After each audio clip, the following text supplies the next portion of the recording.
Vamos falar então da segunda situação de conflito. Crimes envolvendo. Vamos falar para a segunda, estamos no A, né? Vamos para o B. Crimes envolvendo os militares federais e estaduais. Aqui é o seguinte. Vamos imaginar concurso de pessoas. Um militar das Forças Armadas, em conluio com um militar estadual, eles resolvam praticar um crime militar impróprio.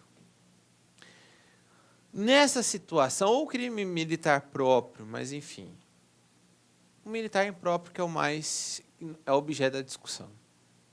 Nessa situação, obviamente, para os dois serem militares, vai ser considerado um crime militar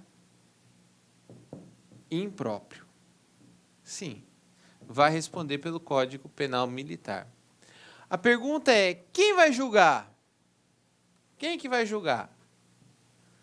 Resposta, a divergência. A divergência para tudo. Mas o que tem prevalecido e é mais seguro na hora da prova é que a União, a Justiça Militar da União, irá julgar o militar federal. Enquanto que o Estado, através do Poder Judiciário Estadual, irá julgar o militar estadual.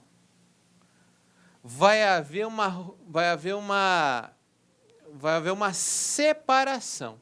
Eles não vão ser julgados no mesmo processo. Haverá uma separação, um vai para a Justiça Federal, ser julgada lá na questão que envolve os militares federais, e o outro na Justiça Estadual, e haverá essa separação. Por quê? Porque a Constituição Federal trata que os militares estaduais serão julgados exclusivamente pela Justiça Estadual. Tá certo? Próximo. Lugar sujeito à administração militar contra militar da reserva ou reformado civil. Então, aqui é interessante, por quê? Porque se o lugar está sujeito à administração militar e é contra militar da reserva ou reformado civil, vai ser, obviamente, um crime militar impróprio. Óbvio. Vai responder pelo Código Penal Militar e não pelo Código Comum. Próximo. Por militar em serviço ou atuando em razão da função em comissão de natureza militar ou em formatura, ainda que fora do lugar sujeito à administração militar ou contra militar na reserva ou reformado ou civil. Nessa situação, você é militar. Você é militar. Você está na função de militar. Se você praticar um crime impróprio, militar impróprio, é crime militar impróprio. Por quê? Porque você está na função de militar. Durante os períodos de manobras ou exercício contra militar reformado, enfim, também será crime militar impróprio. E mesma situação também, por militar em situação de atividade contra patrimônio sob administração militar ou ordem militar. Também será considerado crime militar impróprio. O próximo é o artigo 9º, inciso 3, que diz o seguinte. Olha, é o seguinte. Será crime militar aqueles praticados pelos militares da reserva ou reformados ou pelo civil, sim, ou pelo civil. Aqui seria, por quê? Porque se essas pessoas, por mais que eles não estão na ativa, e principalmente civil, eles praticam contra a instituição militar. pratica contra a instituição militar. Eu quero chamar a atenção para o civil. Para o civil. Por quê? Porque aqui não há discussão nenhuma quando esse civil pratica um crime contra a instituição militar e se ela for das Forças Armadas, será julgado sim, porque a Constituição deixa bem claro que eles julgam os militares e outras situações.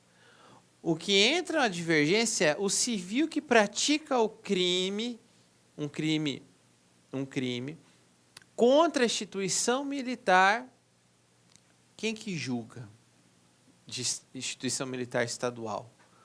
Seria a justiça comum ou a justiça militar? Existe uma grande discussão, prevalece que é a justiça comum.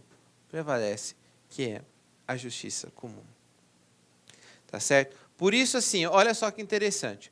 Roubo praticado por civil contra patrimônio sob administração militar. A jurisprudência que oscila, mas põe, é crime militar. Praticou um roubo contra patrimônio, tem jurisprudência. É muito oscilante, gente. É um perigo se cair como objetiva sobre o civil. Mas vamos lá. E se ele furtar a arma de agente da corporação? O civil foi lá e furtou uma arma, mesmo dentro da instituição. Ele foi lá e furtou uma arma do agente da corporação. Justiça comum. Então, tudo entra com relação a situações e ao caso concreto. Olha que interessante, há situações em que só mesmo a jurisprudência vai definir. Para a prova, você lida com o que está na lei. A lei fala que militares da reserva, reformado ou civil, se praticarem crimes contra a administração, contra a instituição militar, será considerados crimes militares impróprios, tá certo? Próximo é a questão do homicídio doloso praticado por militar contra civil. Quando a gente fala de homicídio doloso, é aquele homicídio que tem a intenção de tirar a vida. Então, o militar vai e atira contra um civil. Pode estar no exercício, enfim, ele tirou a vida. Quem vai julgar? Tribunal do júri. Tá? É o tribunal do júri que irá julgar esse militar. Agora, gente, vamos lá. Por que tribunal do júri? Porque está previsto na Constituição Federal. Então, se um militar cometer um crime de homicídio, será julgado pelo tribunal do júri. Todavia, será da Justiça Militar da União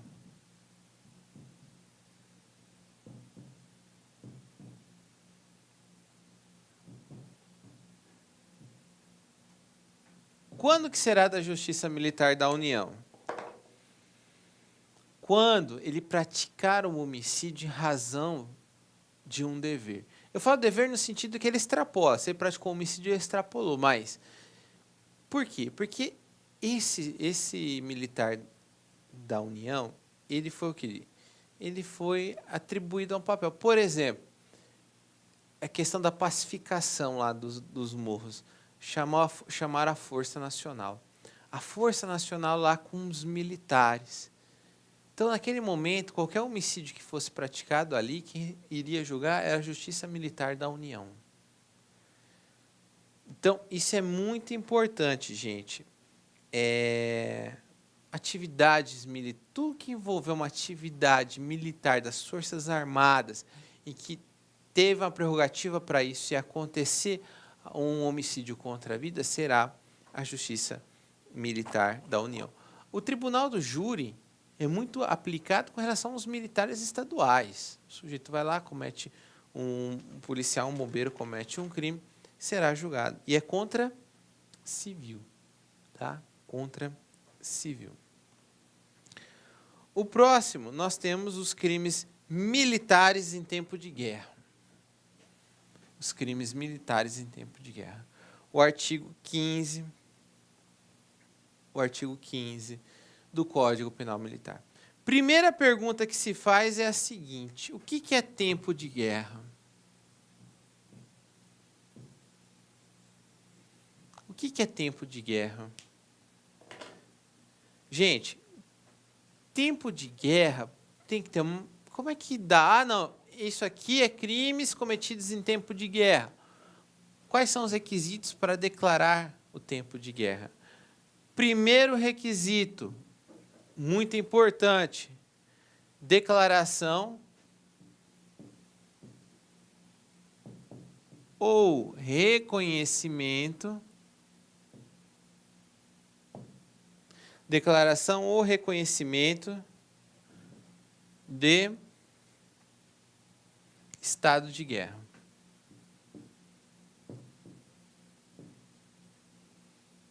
Então tem que ter uma declaração, um reconhecimento que o Estado encontra-se, que o Brasil, por exemplo, encontra-se em estado de guerra. Esse é o primeiro requisito. Segundo, ou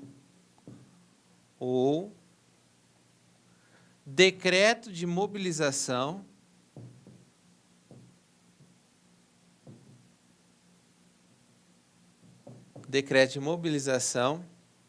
em que reconhece o estado de guerra.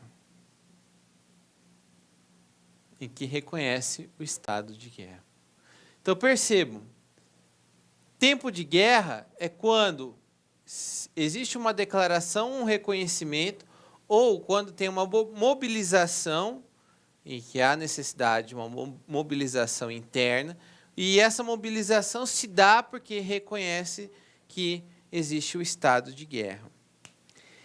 Aí você vai falar assim, precisa de uma declaração formal? O Brasil encontra-se em... Não, não precisa. Não precisa de declaração formal.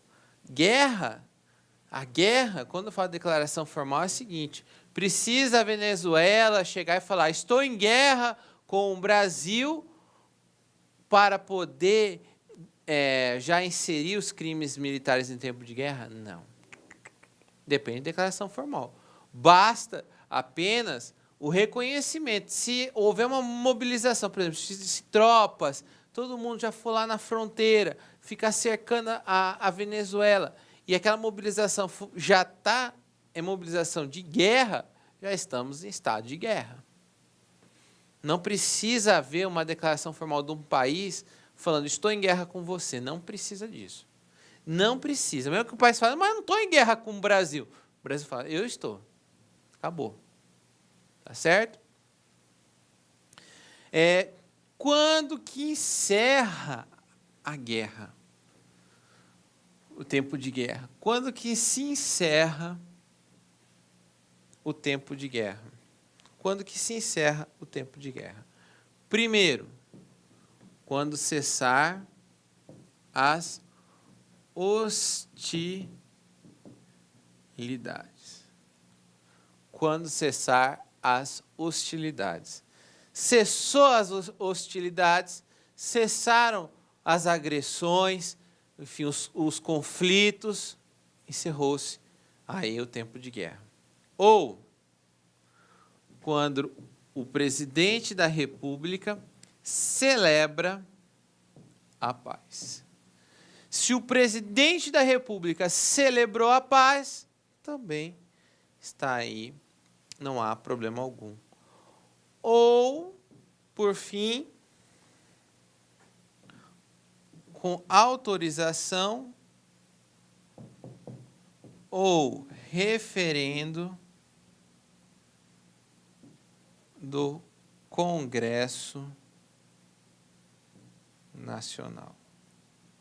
Em situações em que o presidente quer cessar o conflito, ele não celebra a paz, ele quer cessar o conflito, ele tem que pedir autorização para o Congresso Nacional. Ou ele pega e diz, olha, está encerrado o conflito e o Congresso vai referendar. Isso é, de certa forma, o Congresso Nacional é chamado para ver se concorda ou não concorda com a atitude do presidente. Tá certo? Próxima. Causas de aumento de penas gerais. As causas de aumento de pena geral que está prevista no artigo 20 do Código Penal Militar. Lá diz: aumenta-se de 1/3. Aumenta-se de 1/3 os crimes cometidos em tempo de guerra. Então, declarada a guerra, o Código Penal Militar diz, olha, vai ser punido de acordo com essa seção dos crimes cometidos em tempo de guerra. E além de ser cometido, vai ter mais uma... Olá, meus amigos, minhas amigas, sou o professor Luiz Antônio Carvalho e com muito prazer, muita satisfação, estou aqui para fazer um convite muito especial, para você que está estudando Direito Penal Militar. O professor Pedro Silas, como você acabou de assistir aí, uma pequena demonstração da aula do professor Pedro Silas, tem a isolada aqui na lá concurso de Direito Penal Militar, super atualizado aí com o professor bacana, professor Pedro Silas, nosso grande professor e amigo Pedro Silas. Essa isolada custa apenas R$20. Você tem um prazo de acesso durante 30 dias e durante esses 30 dias você pode assistir quantas vezes quiser e na hora que desejar. Gostou? Então clique aqui embaixo no vídeo, tem um link que você vai ser direcionado diretamente para a isolada do professor Pedro Silas de Direito Penal. Um forte abraço. Ah, já ia esquecendo, né? O professor Pedro Silas também tem um módulo de Direito Processual Penal que custa apenas R$20. Professor, quais são as videoaulas disponíveis nesses módulos? As videoaulas estão na descrição deste vídeo. Um forte abraço, fique com Deus. Tchau, tchau. Espero vocês aqui na LAC.